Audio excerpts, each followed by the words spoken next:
take about 15 seconds to go live. We're just in Facebook. Yeah. Yep. Hello, Ciso. All right. It looks like we're live. Okay. Michael. So once again, good afternoon, everyone. Thank you for your participation and your interest. So my name is Michael Steinberger. I am founder and CEO of Jewish Heritage Alliance, a platform dedicated to promoting the story of Sepharad, which refers to the Jews of the Iberian Peninsula, nowadays Spain and Portugal. This is the second in the series of live interviews we are bringing you this week, featuring a stellar lineup of people with intimate knowledge and connection to the saga of Sepharad. I would like to thank and acknowledge Hope Network for partnering with us on these interview series. Our special guest this afternoon is Rabbi Gilberto Ventura of São Paulo, Brazil, who will provide us with a unique inside view of the unfolding converso phenomena. Rabbi Ventura has dedicated his life to helping emerging crypto-Jewish communities in Brazil and is founder of Sinagoga Sem Fronteiras, which in English means synagogue without borders. So, good afternoon, Rabbi Ventura, and thank you for joining us this afternoon. And let's get this thing going. So, to open up, my question to you, Rabbi Ventura, why, when, and how did you get involved with the plight of the crypto Jews of Bnei Anusim of Brazil? Hello, my dear brother Michael, my dear brother Ciso, my dear brothers and sisters. It's very nice to be here with you today. And I started almost 20 years ago when sometime I was walking around the street and somebody talking to me as in an anti-Semitic situation.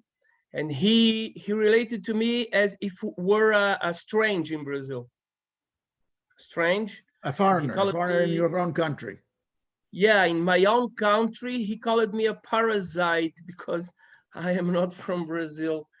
And I gave him a very good answer, but I decided that I had to find tshuva, An answer, not only for me, but to my students too, because in those times I had 1,200 students in Jewish school, me as a teacher. So I thought that it's my responsibility to give them a very good answer to those who have those negative comments. Yeah. The students you just referred to, this is before the conversos? These are regular Jewish students or already also conversos? No, regular Jewish students. Okay. Today I have a marriage of one of them. 5 o'clock here. Going there. Yeah. So I remembered that I heard sometime that when the people from Portugal discovered Brazil, there were one or two Jews with them. So I said to myself, okay, this is the way that I will answer this thing. I'm gonna show that since the start of Brazil, yeah, since the people from Europe, from Portugal came to Brazil, the Jews were here. So I knew that in my parents' home, there was a book, History of Jews in Portugal, História dos Judeus em Portugal. And I started to read it. When I finished the book, I said, whoa, my God, it's incredible. My country, the country I love, is Jewish too. So I discovered something that I, as a Brazilian, as a Jew, never heard in the school, nor in the shul, that Brazil was created by Jews too. So let's explain.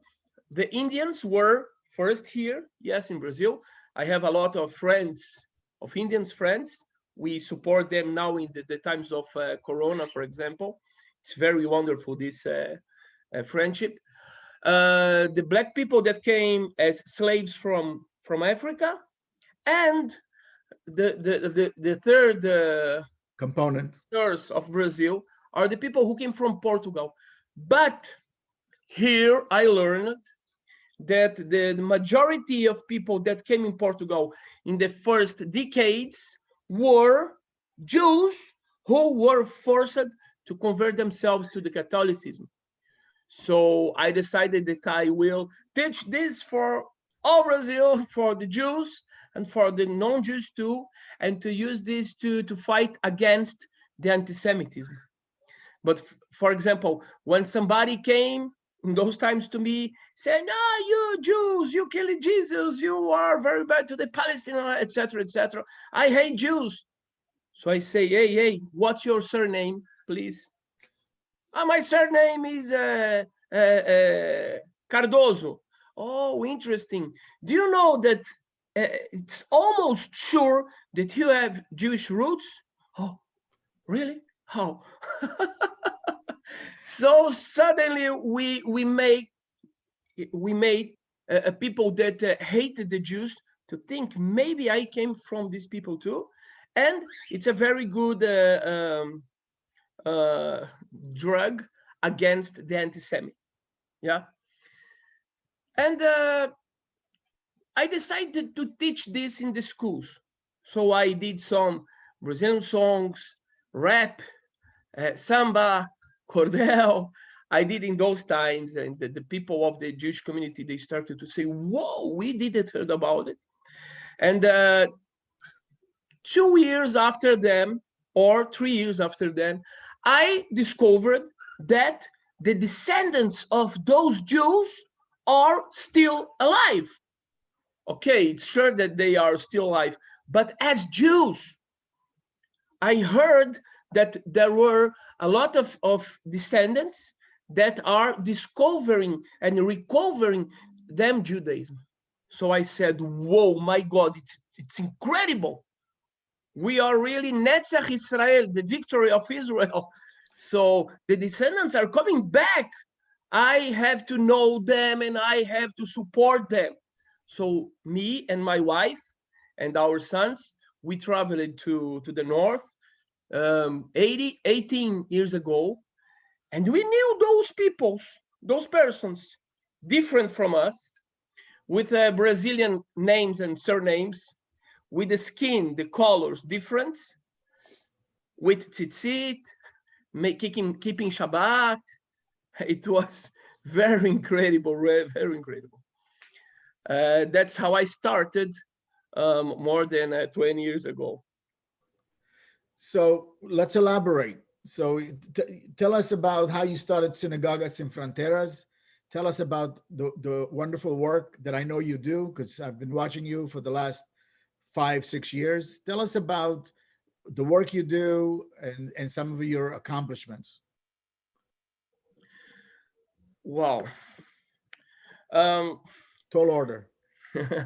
It's a lot of things, but one of the things that this guy, this anti-Semitic guy, did for me, one of them was to look for the roots of the Jews in Brazil, right?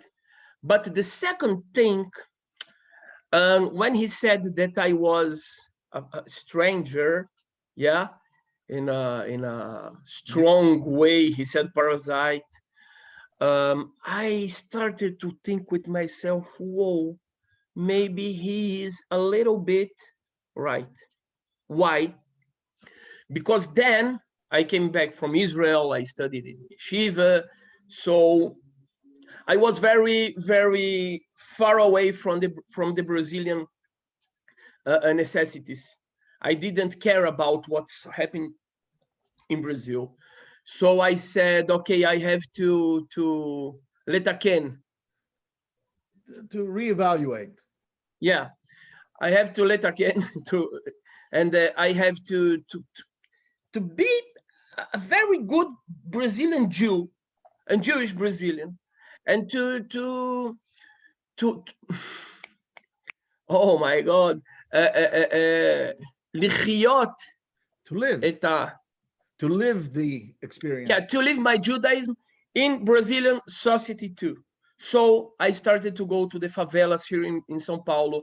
I started to support poor people, and to not only to support, but to know them and to make myself know it to them. By the way, This, favelas are shanty towns, just everybody know. So when he's talking about a favela, these are shanty towns. Go yeah. ahead. So we started to make to support people, but to make friendship with people, to invite them here in my home in Rosh Hashanah, in Pesach, and to go to them home too. And we started to engage in the interreligious dialogue too. And this is Sem Fronteiras, no borders, synagogue without borders, right?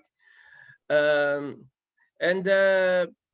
I started a long time ago, 20 years more or less. But 6 years ago, I had a dream. I'm not Martin Luther King, but I have dreams too. So Touche. I dreamed, yeah, I dreamed that I had my 4th Facebook page. And when I wake up, I said, no, it's not a real, it's a real dream, because I don't want this thing. If we want things, so we dream about them. But when we dream with things that they are not reason to this. In my dream, we had Itonaim, reporters in all Brazil, in other countries too. So we were spreading the Judaism, and I thought, wow, I think that this dream is right. I have to do this. So I did the Facebook page, Synagogue Without Borders, and the things started to to develop. And today we have 26 communities here in Brazil, 26 communities in Brazil, in all the country. A lot of people. We have more than 200,000 followers in the Facebook, in the YouTube. In the last month, our Facebook arrived to 1 million pages. So it's really amazing. It's really very nice to do this, and not only to embrace lechabek, to embrace. to embrace the Bnei Anusim, but to show the Judaism that's very good to all people. So now we have a lot of people of all religions, all colors, from the favelas, poor people, and north, every kind of people. They say, wow, this Judaism we like.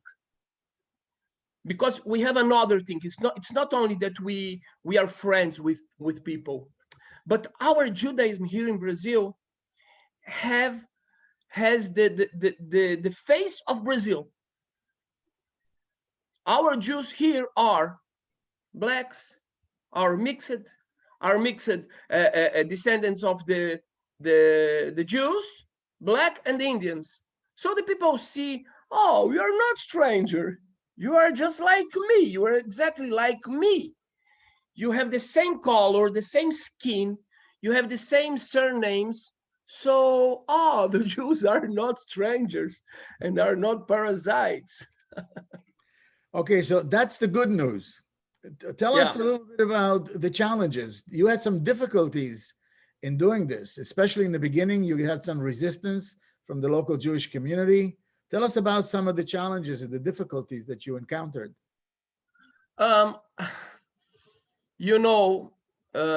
More or less 1,600 years ago, the church, the Romans, forbidden the Jews to convert people.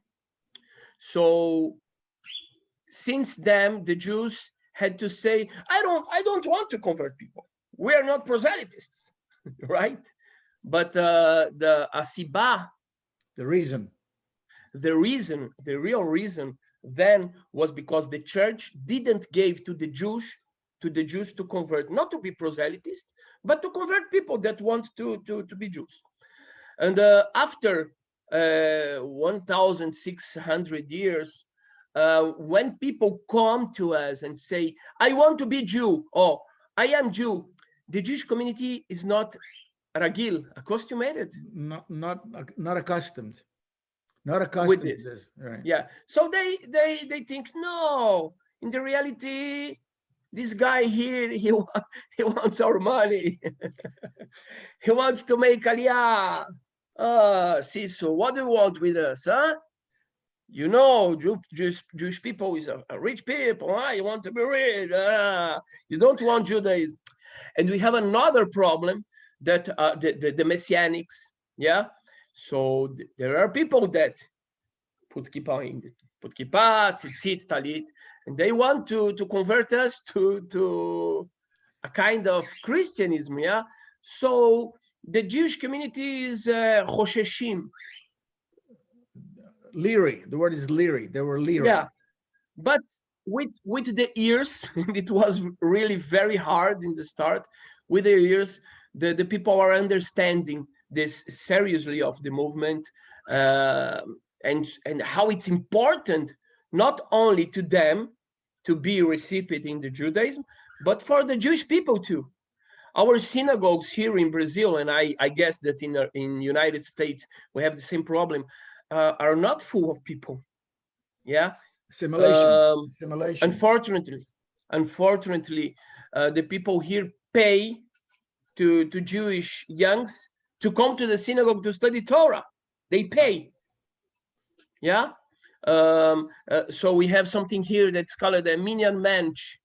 Minyan mensch is a person, regularly it's an old person that receive money to go to the shul to make the minyan, because the synagogues, the majority don't have even minyan. We have a word for that here. We call it a minyonaire. Millionaire. Here's millionaire.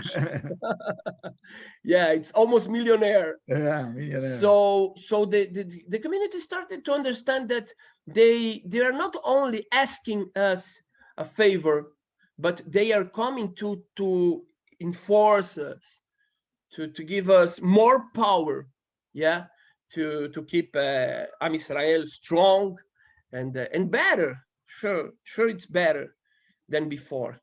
So would you say that I know many years ago when you started, you had a lot of resistance. Yeah. Would you say that now in recent times, people in the Jewish community are coming around to understand the importance of the crypto Jews coming back? Yeah. For example, I was now here in my street talking with people of our community from Brasilia, and there were some Jews from the Sephardic community. They came to talk. Wow, very nice. Wow, Bnei Anusim, and religious people. Yeah. So it's becoming something more and more understandable to the community. Okay, so why don't we discuss a little bit the process? Tell us about how you go. How do you go about doing the conversions? The challenges. I've seen some of your communities. It's beautiful to see how they daven, how they pray, and how they sing. You did an amazing job, and at some point I would like to bring some videos. We can't do it today, to show people the wonderful work you've done that I've watched you do over the last 6+ years. Can you share with us, first of all, the process of the conversion? Describe with us some of the people, and I know we have a guest today you brought to share his story with us. Okay. The first and very important thing to explain is that when I started, I didn't call nobody to come back to the Jewish roots. Important. No. The people, I saw that there were some communities in Brazil that they were keeping Judaism. They had really roots, costumes that they received from the fathers, grandfathers, etc. So the only thing I did is to support them, is to say, you are nice, you are good, you are doing the right thing, because it's amazing and sad too. They started more than 40 years ago. There are families with third generation of people that came back to the Judaism, but the Jewish establishment didn't pay attention to them, and even itnaged. opposite to them. Right. Yeah. Right. So in the start, I traveled to all those communities to teach them, to make them feel good that they are coming back, not feel bad, but because unfortunately there are people, they say, no, you're not Jews, go away, we don't want you, we are not proselytes. It's not the issue of proselytism, right? And so I started to show them that they are not only one community with 40 people, one community with 50 people. No, you are one community in all Brazil, spread in Brazil, with, for example, 1,000 people. So they started to feel, wow, so we are not so weak, so little. Yeah. So my Facebook, as I say, it's the strongest Facebook of the Jewish community in Brazil, and I guess of the South America too. I started to show them praying, speaking about the costumes. So suddenly they were famous. Yeah. So Jewish community, everybody started to say, wow, it's interesting. The media from Israel did a lot of Coverage. The coverage. coverage about us. And the second thing, and more important, I started to teach them. So for example, this guy, Siso, he have 3 classes with me per week: Hebrew, Halacha, and Parashat Shavua, right? So all those communities study with us. Almost all of them know to read in Hebrew, not in transliterate, for example. And they keep Shabbat, they keep kasher. We have mikvahs, we have Sefer Torah in a lot of communities. We have a shochatim, and we have more and more people learning the halachot and how to do and etc. So I came to Israel, and I met a rabbi there, Rabbi Amsalem, that he is a very, very wise rabbi in the issue of the Bnei Anusim and conversion, etc. So when I told him about what's going on here, and we need a Beit Din. How do you say Beit Din in English? Wow.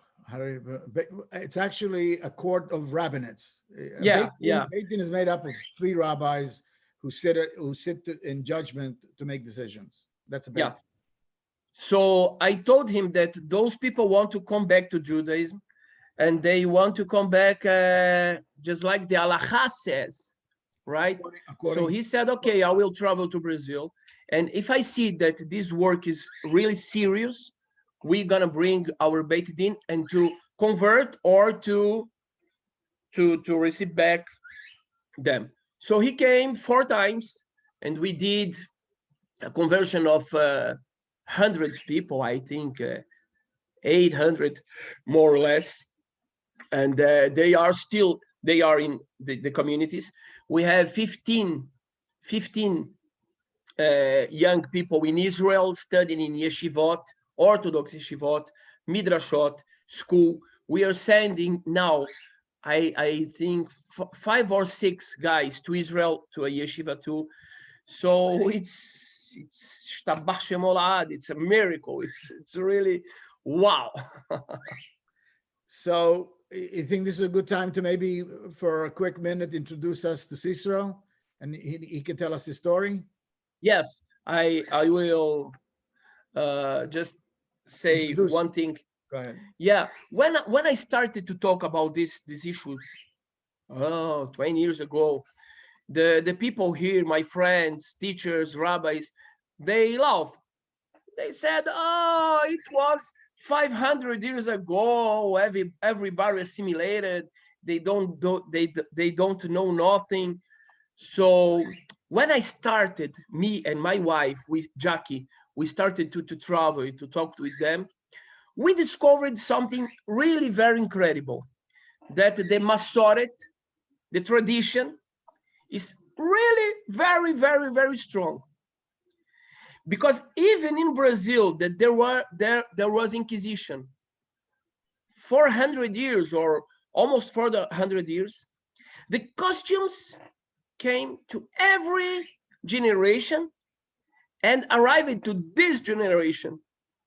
So we can see by the costumes of the family, by the surnames, and by the cities and the countries they came. And it's very important, by the genealogical study, we can see, we can prove this story here in Brazil. And for example, we found, one of our friends found a mezuzah of more or less 250 years here in, how do you say, old houses, Right. broken. Understood. Ruínas. Okay, yeah. Abandoned. So It's called abandoned houses. yeah. Houses. And now I will introduce Sisu. Sisu is a young from one of those families. He came back to Judaism, or converted 3 years ago, more or less. And he will speak about some costumes of his family. He's a very interesting example of people who did the conversion by doubt, because the costumes of his mother that she received from her grandmother and etc. are Jews. So I guess that he have Jewish roots by the mother side. Yeah. Okay, so now I introduce Sisu Gutenberg. It's Gutenberg Ben Anusim. What a name for a Ben Anusim, huh? Yeah. Hi, Cicero. Welcome. You're muted. You have to be unmuted. Seu microfone não tá ligado, Ciso. Are you listening me? Yep. Yeah. Yep. Okay. Well, my family have some minhagim or traditions different from other Brazilians that live in the same place and that my family lives. Like my grandma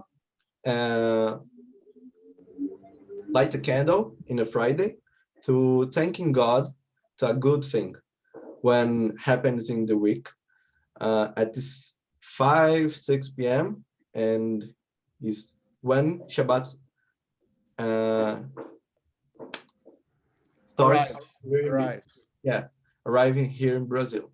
My navel, when I born, my cordon, umbilical cordon, like, right? Deixa esse. Speak about the meat, for example. The meat and the milk. They don't mix meat and milk. My grandma, when she lives on the farm, had 2 separate kitchens. But today she only separate the utensils, the utensils. We cannot, in my family, eat pig, armadillo, and animals is slaughtered by, and we can just eat animals slaughtered by cutting the throat. Our blood is buried and put out, and only after that we can eat. Okay. I have a question, Cicero. So okay. When these things are happening, are you aware at that time, before, not now, back then, were you aware that these were Jewish traditions, or you didn't know you didn't know there was Jewish tradition? They say it's a family custom. Gotcha. It's just Thank you. It's the only thing she said, and she said too that is customs passed by mom to daughter. One generation. Daughter. Yes. Like customs in the Nida. She if I ask her, she don't answer me about the Nida customs, but my mom say to me, have Maybe you have to lots of translate customs. to translate what's nida mean. I No, Michael, nida. Mida. Custom? No, how do you say in English? You got me on that one. Menstruation. Okay, okay. Yeah. Okay. He said that they have in the family the customs, the halachot of the menstruation, for example. Right. They bath the dead, cut the nails for burial, and use a shroud. In these avlet behaviors also include not shaving for 30 days or more, depending on the family member. We cover mirrors, and we don't eat meat at the Shiva, the 7-day process. Wow. It's so incredible. All the times I hear the same thing, I become wow. Wow. It is a wow. It is a wow. Have a lot of customs, like this is for my family is Barreto, not What? Kippah. Barreto It's is the called- name of my family. Ah, Cicero Gutenberg Barreto is the name of my family. You understand? They And- call just like this hat, Barreto. And I read it in some books about the Inquisition. They call it this Barreto. And Barreto is the surname of Cicero. It's the Bnei Anusim surname. He's Cicero Barreto Gutenberg. This is the Kippah is Barreto. It's so incredible. As a Ashkenazi say Yarmouk, right? yarmulke. Yeah, they buried my nails, and when I cut my nails, and she said I only can cut from the right to the left to the right, and then not right to the left, because is a bad thing cutting Kabbalist the Bnei Anusim. It's not only Bnei Anusim. It's Kabbalah. It's amazing. So Cicero, because of time, I'm going to ask you to move forward. So I'd like to know, bring us to the point where there's a coming together of what you realize now that you've converted back. At what point do you realize you're Jewish? How do you reach Rabbi Ventura? Tell me the process. We understand now that as a child you were not you believed that you were not Jewish, but you had all these strange customs that we clearly identify are Jewish traditions. Take it forward. Take me to the point where you have a feeling towards Judaism. What is that feeling, and what do you do about it, and how do you convert?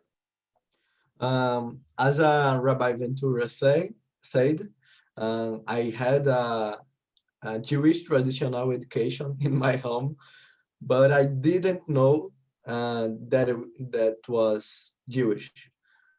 So when I go to a Catholic school, when the teacher said, "Oh, you have to do that, you don't need to do that," I said, "No, my family don't do like you are saying." And we started to fight, discuss, and like that when I had 10 years old. And he said, the priest said, "You don't say to your family that they don't do that behaviors, Those things. Okay. For example, you spoke about the things that you don't eat in your home, right? In the school. Yes. Like pig, milk and meat. And the meat. Right. And so they told you that those are Jewish costumes in the school? Did they tell you? No, he didn't say as clearly, Clear. but he said to me, You should uh, stop doing I'm that. not doing that. Okay. So I started to study about the religions and about the customs of the family, and I and I interrogated, yeah, and I interrogated these things, and I started because I never embraced the Catholic faith, but the Jewish, when I started to study, I love that because was my family customs, was my family faith, was my family traditions. When Rabbi gives me in Musar etki Jewish sure, ethics.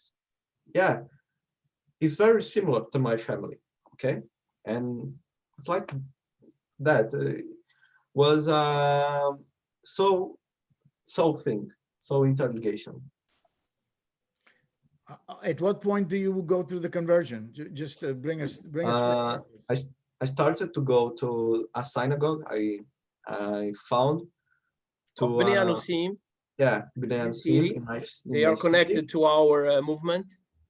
Yeah, and I started to study Judaism and Jewish things, halakha, and all of that things. And I started to go to Rabbi Ventura classes in Zoom and the internet, and I started to study. When so I made the conversion or tshuva process, as you name, in 2017. What? Right? Yeah, 3 years ago. 3 years ago. And He did it conversion or came back. yeah, Return. How old were you then, 3 years ago? um, 3 years ago, I remembering how to say this in English. 15? 15 years, yes, 15. 15. But Okay. we talked with his mother, his father. Yeah. They approve, not only approve. He has, for example, in his home, você tem suas próprias panelas, é isso? Ou não? From now, they started to do kasher and Shabbat. All the and family. All the family. all the family. So in the family, only Cicero is converted? Yes, Okay. but only he has converted, but all the family are in the way. They like the Judaism. Yeah. They only believe in Judaism. They are in our classes. But Cicero started to keep Shabbat 4 years ago, to keep Shabbat, to keep kasher and etc. To pray every day. So he asked his parents. They said okay. So he started in his home. He only ate kasher. So we accepted him, and now he is one of our very nice youngs and people from the movement. So Yeah. listen, for time's sake, Cicero, I'm going to say thank you. Maybe another time, not maybe, I'm sure another time, I would like Rabbi Ventura to show us how you guys actually have adapted to Judaism, how you pray. It's not today, Okay. but for time's sake, because we're almost at a close, I'm going to thank you. I'm going to wish you chazak ve'amatz. You go from strength to strength. Thank you to this opportunity, and thank you to share this history. Okay. Absolutely. It was our pleasure. And thank you for sharing it with us. We'll you. catch you another time, Cicero. Thank you. Thank you. רבה סיסו, חזק וברוך. אתה 100%. כל הכבוד. תודה. Okay, Rabbi Ventura. Yeah. We're gonna round this off. I don't know if I hear you strong enough, Rabbi. Let me hear you I'm talk. hearing, yeah. But I don't hear you loud enough. What? I don't know why. You don't hear? I hear you not like before. Oh. Hello. Not a little better when you're closer. Okay, fine. The same thing, yeah. Okay, look, It's one thing is important to say, that when we convert young people, child, for example, it's only with the family. Cicero is a exception. An exception. Exception, yes, because he was not so little, and all the family supported him and helped him and wanted. So it's not usual to do like this. You mean usually the whole family will convert? Is that what you're saying? Yeah. Makes sense. Makes sense. Look, we will have other interviews, and because I would like to show people your work. I've seen it, and it's mesmerizing to see how these people practice Judaism. In your particular case, you actually teach them not only how to speak Hebrew in terms of prayers, but you actually show them current Hebrew, the way it's spoken in Israel. I've seen some of your work, and we will have other interviews where we can show your work. I teach the culture too, because I say Jewish people is not only the faith. The faith is very important, but the culture, the Yiddish kop, something very important too. Yeah, I saw you teach them things like credit cards, how to say credit. I saw what you do. You do current events. But look, we're gonna bring this to a close. Any final remarks that you want to share with us in terms of what do you think this means going forward? I mean, you kind of touched upon its importance. I think you talked about the fact that this is a way for the Jewish people to it's a revival. You know, we were promised, Abraham was promised that we will be as many as the stars and as many as the sand on the beach. And at 16 million people, that's not exactly correct. So I think you mentioned to me once that maybe this is the way back.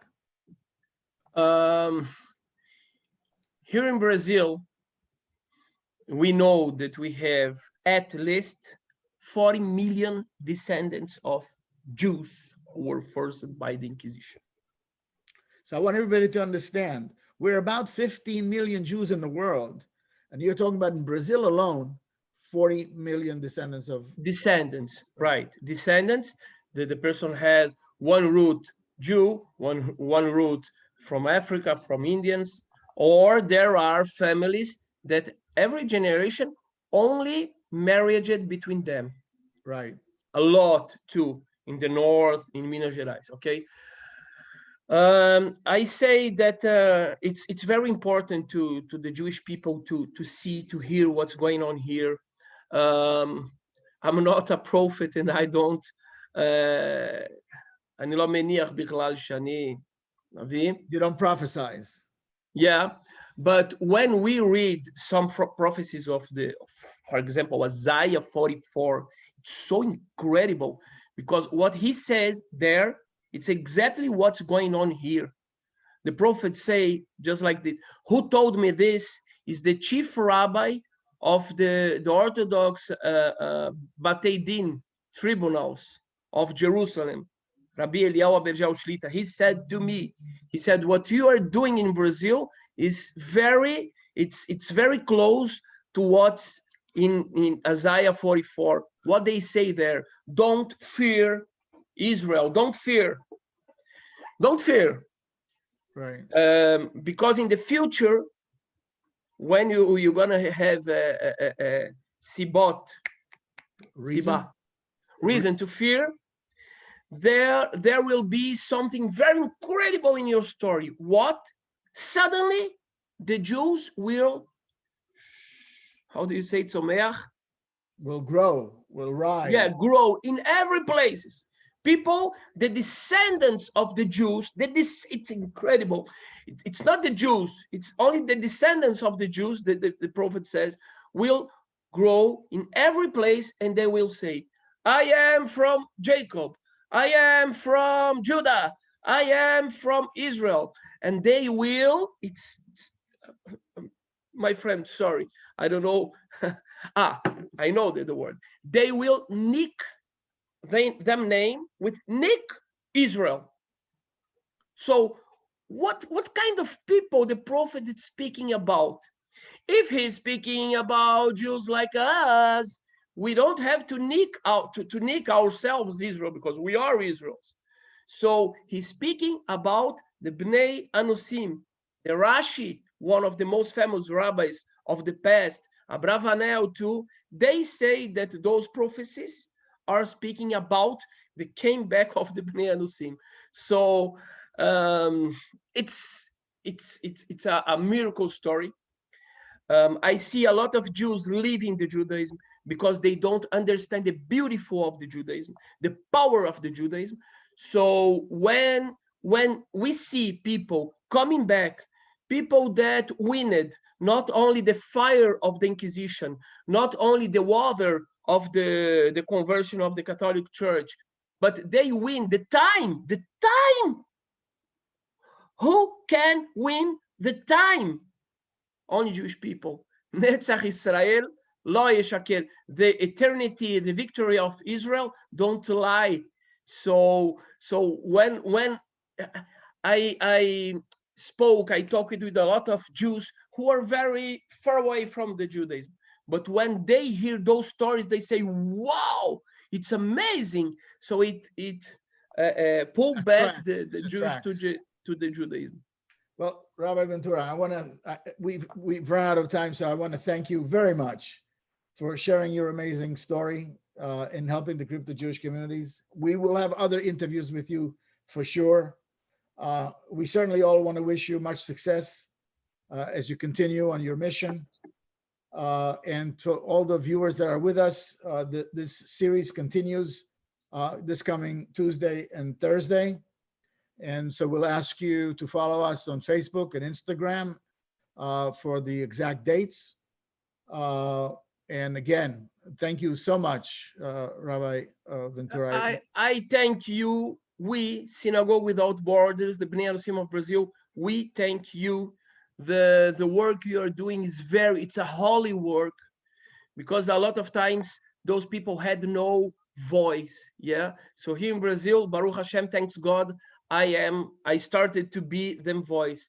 But we know America is very important. It's very, very, very important. The Judaism of America is very strong.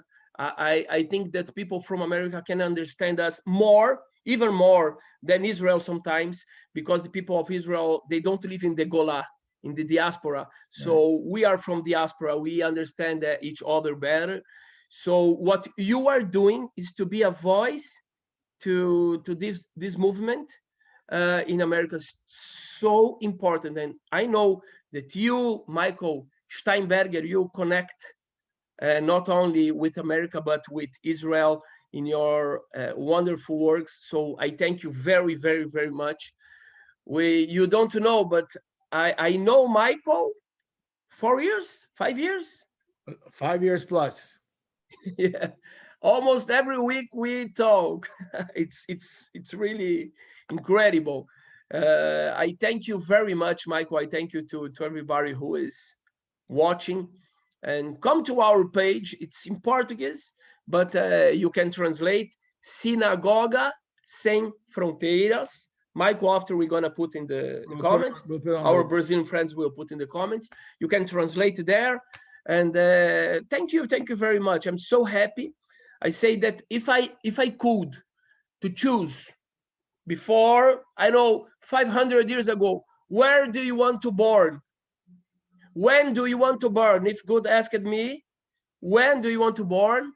I would say in 1974, where? Brazil, because the Jewish story is happening very, very, very strong here. The country who has the biggest population of descendants of Jews, a country who love the Jews. It's amazing. And welcome, Michael. Welcome to our friends. Welcome, Bnei Anusim. Welcome, American friends. Jews, not Jews. I also want to thank you for acknowledging the work of Jewish Heritage Alliance. It was very nice of you. Thank you. Thank you, everybody. We'll see you Tuesday and Thursday. Those who are following us, we'll see you then. Thank you, everybody, for being with us, and to be continued. Shavua Tov. Obrigado. Sha- Um beijo no coração. Shana Tová. Aqui, Janada. Tiur. Janada.